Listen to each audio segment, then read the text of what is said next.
시청자 여러분 안녕하십니까? 오늘의 말씀은 고린도전서 10장 20절 말씀입니다.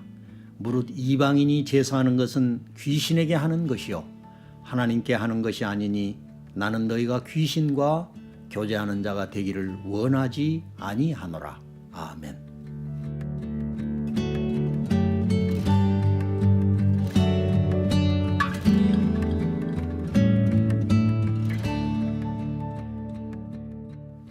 히랍의 고모라라고 할 수 있는 고린도는 BC 146년에 로마의 폼페우스 장군에 의해서 파괴되었다가 BC 46년에 줄리어스 시저에 의해서 식민도시로 재건되었습니다. 바울 당시는 자유인 20만 명, 노예 40만 명, 인구 60만 명인 대도시로 번창하였습니다. 그들은 포세이돈, 아르테미스, 아폴로, 헤르메스, 제우스, 헤라클레스 같은 남녀의 무수한 신들을 섬겼습니다. 수도를 내려다 보이는 높은 언덕에는 미의 여신을 섬기는 아프로디테 신전이 있었고 거기에는 천여 명의 여성들이 종교의 이름으로 매음 행위를 하고 있었습니다. 바울은 이곳에서 브리스길라와 아굴라 부부를 만났고 디도 유스도의 집에서 1년 6개월을 유하면서 고린도 교회를 개척하였습니다. 고린도 교회는 몇 가지 문제를 가지고 있었는데 그 중에 하나는 고린도 교인들 가운데는 회심한 후에도 여전히 우상 숭배하는 것에 참여하여 우상의 제물을 먹기도 하고 동시에 주의 만찬에 아무런 거리낌 없이 참석을 하였습니다. 그 결과 하나님의 징계를 받아 몸이 약해진 성도, 병든 성도, 심지어 죽는 자들도 적지 않았습니다. 오늘날 한국교회 성도들은 어떻습니까? 특별히 추석이 되면 습관적으로 상을 차리고 그 앞에 절을 합니다. 또 생각 있는 성도들은 이런 문제를 가지고 고민하고 갈등하기도 합니다. 과연 성경은 제사 문제에 대해서 무엇이라 말씀하고 계십니까? 첫째, 이방인의 제사란 무엇입니까?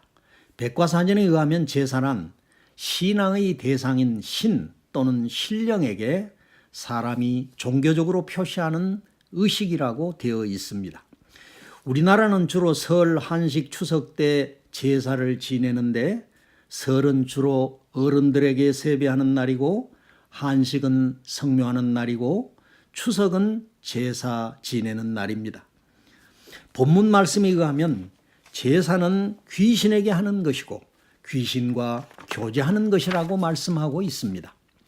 불신자들이 제사 드리는 것을 보면 음식을 차려놓고 향을 피우고 술을 붓고 그 앞에 절하며 음식을 나누어 먹습니다. 사람들은 향을 피울 때 혼이 내려오고 술을 부을 때 백이 올라와서 혼백이 나타난다고 믿기 때문입니다. 사실상 그것은 귀신을 초청하는 행위가 될 뿐만 아니라 그 우상과 하나가 되는 것을 의미합니다. 그러므로 이방인의 제사는 귀신에게 하는 것이고 귀신과 교제하는 것이라고 말할 수 있습니다. 그러면 왜 그리스도인들이 제사를 금해야 합니까? 첫째, 하나님의 명령이기 때문입니다. 시편 106편 28절 이하에서 저희가 또 바알부올과 연합하여 죽은 자에게 제사하는 음식을 먹어서 그 행위로 주를 경록해 함을 인하여 재앙이 그 중에 유행하였도다 하였습니다. 제사는 하나님을 경록해 하는 행위입니다. 재앙을 불러들이는 행위입니다. 성경은 살아있는 사람들이 죽은 자들과 교제하는 것을 금하고 있습니다. 고린도전서 10장 20절 오늘 본문 말씀에 대저 이방인의 제사하는 것은 귀신에게 하는 것이요 하나님께 제사하는 것이 아니니 나는 너희가 귀신과 교제하는 자가 되기를 원치 아니하노라고 하셨습니다. 언젠가 추석이 지난 며칠 후 한 집사님이 지독한 감기에 걸려 기도를 해달라는 부탁을 받았습니다. 그에게 들어있는 귀신을 꾸짖었을 때 정체를 밝혔는데 언제 들어갔느냐고 물었더니 산소에 가서 제사할 때 들어갔다고 대답하였습니다. 회개하였을 때 귀신은 즉시 떠나갔고 이틀 후 정상으로 회복하는 것을 볼 수 있었습니다. 마가복음 9장에 의하면 한 아이에게 벙어리 되고 귀먹은 귀신이 들어가자 그 아이는 벙어리가 되고 귀가 먹었습니다. 예수님께서 벙어리 되고 귀먹은 귀신을 쫓아내자 건강한 모습을 되찾았습니다. 욥기 1장의 마귀는 광풍을 일으키기도 하고 하늘에서 불을 내려서 가축을 불태우기도 합니다. 심지어 사람을 충동질해서 살인하고 약탈을 일삼기도 합니다. 마귀와 귀신들과 미혹의 영을 마귀의 삼위일체라고 합니다. 병든 귀신이 들어가면 그 사람에게 병의 증세가 나타납니다. 미움과 분노의 귀신이 들어가게 되면 원망하고 불평하고 미워하고 분노하기를 쉼없이 합니다. 자살한 귀신이 들어가면 자살하고자 하는 충동을 받습니다. 음란한 귀신이 들어가게 되면 방탕한 삶을 살게 됩니다. 그리스도인이 이방인의 제사에 참여하게 될 때 그것은 귀신을 초청하는 행위인데 귀신을 초청한다는 것은 도적질하고 죽이고 멸망시키는 마귀를 불러들이는 행위와 같습니다. 그러므로 재앙을 초래한다고 말할 수 있습니다. 둘째, 주의 상과 귀신의 상을 겸하여 참여할 수 없기 때문입니다. 그리스도인들이 성찬식에 참여하는 것은 그리스도와 연합하여 하나가 됨을 의미합니다. 같은 이치로 불신자들이 제사를 드리는 것은 그 제사의 배후에 있는 악한 영과 연합됨을 의미합니다. 그리스도와 연합한 자가 어떻게 동시에 마귀와 연합할 수 있겠습니까? 이것은 마치 주인의 종이 주인의 원수되는 자를 짝하고 섬기는 것과 같은 행위입니다. 셋째, 제사 드리는 것은 하나님의 심판을 가져오기 때문입니다. 계시록 2장 20절에 그러나 너에게 책망할 일이 있노라. 자칭 선지자라 하는 여자 이세벨을 너가 용납함이니 그가 내 종들을 가르쳐 깨어 행음하게 하고 우상의 제물을 먹게 하는도다. 우상의 제물을 먹는 것은 우상 숭배의 죄를 짓는 행위입니다. 출애굽기 22장 20절에 여호와 외에 다른 신에게 희생을 드리는 자는 멸할지니라고 하였습니다. 이방인의 제사에 그리스도인이 참여하는 것은 결국 하나님의 심판을 스스로 가져오기 때문에 그리스도인은 삼가하여야 합니다. 그러면 그리스도인들이 어떻게 해야 되겠습니까? 자신의 영혼을 하나님께 맡겨야 합니다. 옛날 우리 조상들이 장자에게 유산을 많이 주는 이유 중 하나가 장자가 조상의 제사를 지내는 책임을 지녔기 때문입니다.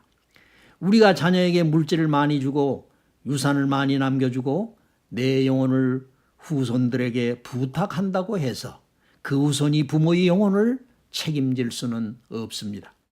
예수 믿지 않고 죽으면 그 영혼이 저주받은 영혼이 됩니다. 불못에 들어가 고통받을 수밖에 없습니다.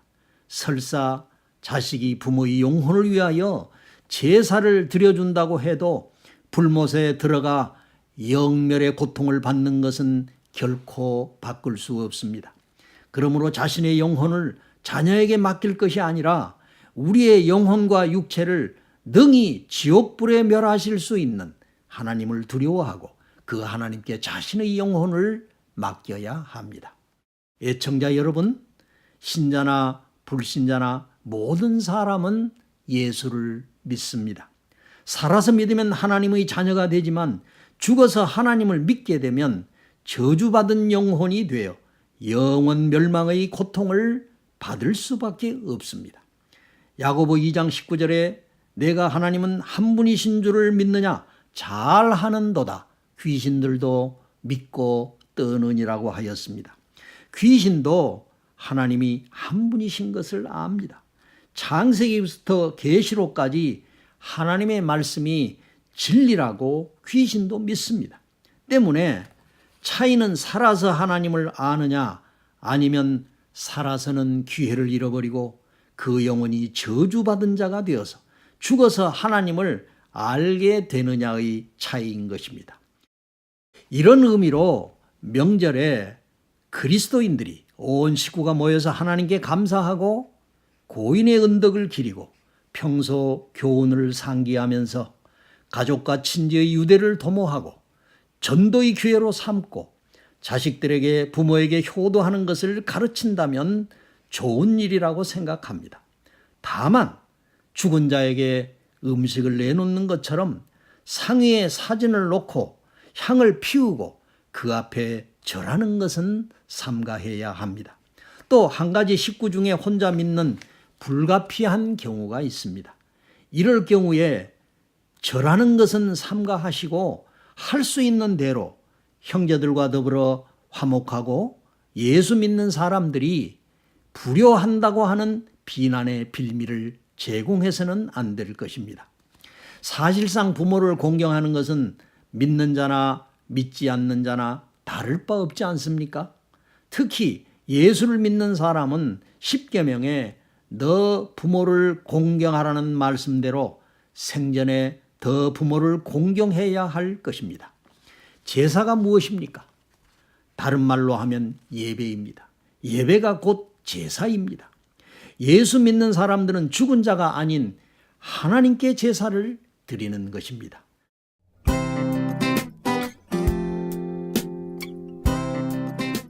시청자 여러분, 신앙생활 하면서 제사 문제를 가지고 고민하시는 분은 없으십니까? 분향이나 절은 하지 마시고 가족의 구원을 위하여 기도하십시오. 할 수 있는 한 화목하십시오. 또 이런 갈등이 없으신 분들은 감사 예배를 드리고 음식을 나누어 먹고 고인의 은덕을 기리고 평소의 교훈을 생각하는 좋은 기회가 되도록 하십시오. 자녀들에게 부모 공경을 가르치고 믿지 않는 형제와 부모가 있다면 그들을 하나님께로 인도할 수 있는 좋은 기회로 삼으시기를 바랍니다. 성서는 사도행전 16장 31절에서 주 예수를 믿으라 그리하면 너와 너 집이 구원을 얻으리라고 약속하셨습니다. 하나님 아버지, 오랫동안 내려온 이 민족의 우상숭배의 죄를 용서하여 주시옵소서. 알지 못해서 그리하온즉 불쌍히 여기사 하나님을 경외하고 부모를 공경하며 형제 우애하고 서로 사랑하게 하여 주시옵소서. 예수 그리스도의 이름으로 기도하옵나이다. 아멘.